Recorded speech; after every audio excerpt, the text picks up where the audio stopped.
to reduce vibration. You're going to want to wrap it in a bunch of bubble wrap, of course. Maybe put pool noodles around the edge. And then you're going to put it in a box. Well, in the case of this box, it fits really well side to side, but it's too long. So you'd have to put a bunch of packing pillows in or something like that to take up space, which might put you over the size for pirate ship for the cubic shipping sizes. So instead, what I do is I cut the box in half, telescope them together.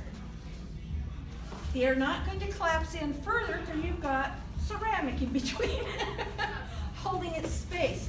You can get as much packaging around, bubble wrap and stuff around the bowl as you want.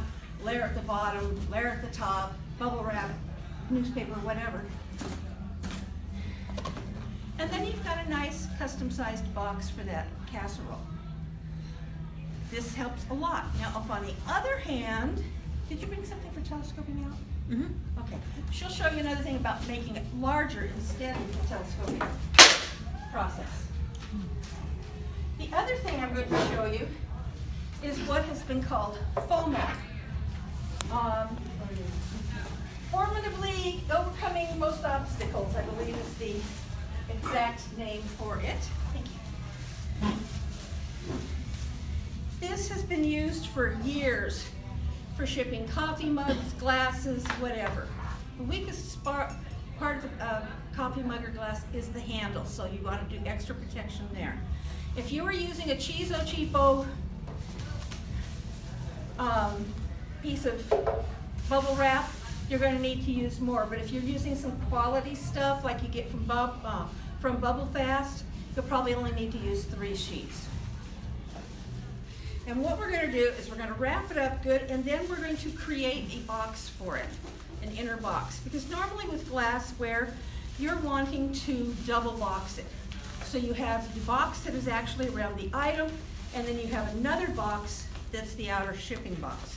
So you wrap it around, tuck it into the center, and then you just put a piece of tape on the outside. I lost our tape in.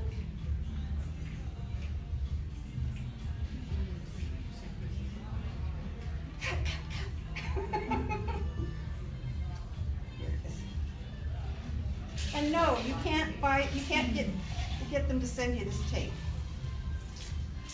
This is tape I had left from around 2001. Seriously, I mean, I had like, when my husband got sick enough that we were going to have to leave California and come home to Phoenix so I'd be around family when he died, we had like 3 cases of this tape still left. So it went with us. And all of our moving boxes were covered with it, everything else. So you're going to give it a little tape. It's recommended that you use a colored tape rather than a clear tape when you're attaching the bubble wrap, because then people can find the end to be able to get the package open. Okay, so once you have this, you're going to just take a piece of a box. Everybody's got old boxes around their house. Doesn't need to be anything fancy. Just don't use a priority mail box because the post office can get upset about that. Misuse of government materials, what have you. Okay, then you're just going to, this I've used for another demo, so it's already got some cut marks in it. You're going to put it in the middle, you're just going to wrap it up.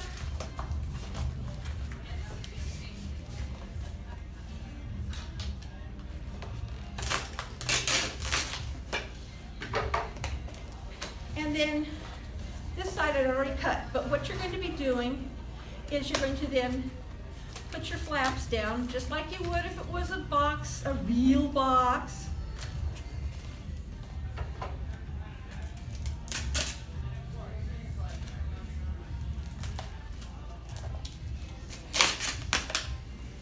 And you're going to take that and you're going to do that at both ends where you just cut flaps.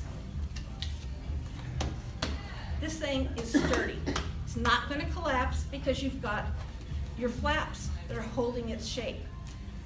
You can then throw this into a priority mailbox, or a bag rather. And once I put the other flaps down, that thing's not going to damage. I have never heard of anybody who used the Fomo method who had something break in shipping. I have personally shipped coffee mugs, glasses, all sorts of candlesticks, things like that, anything glass that it needs some extra protection, because you've got multiple layers of bubble wrap, then you've got several layers of cardboard, and then a final layer of more bubbles. Now, I have heard of it breaking once, and that was in a demo that Jason T. Smith did when Tucson had a conference years and years ago. And he was promoting this method, and he said, watch this. Now, he had done it at all kinds of conferences and meetings and stuff before, never a problem. Got out his aluminum bat, had somebody toss it to him, crack, and you could hear it shatter. Oh my goodness. He was so embarrassed. We all thought it was so funny. And then he made us all erase our phones and denied that it had ever happened. So it's like the motorcycle exhaust. It's not foolproof. Somewhere out there, someone has had something break. But for the most part, it's a real easy way to ship something glass without having to go into using a box, which is going to take more packaging materials and probably ship for more. This is your usual, if it fits, it ships, but $6.90 or something. So those are my two demos.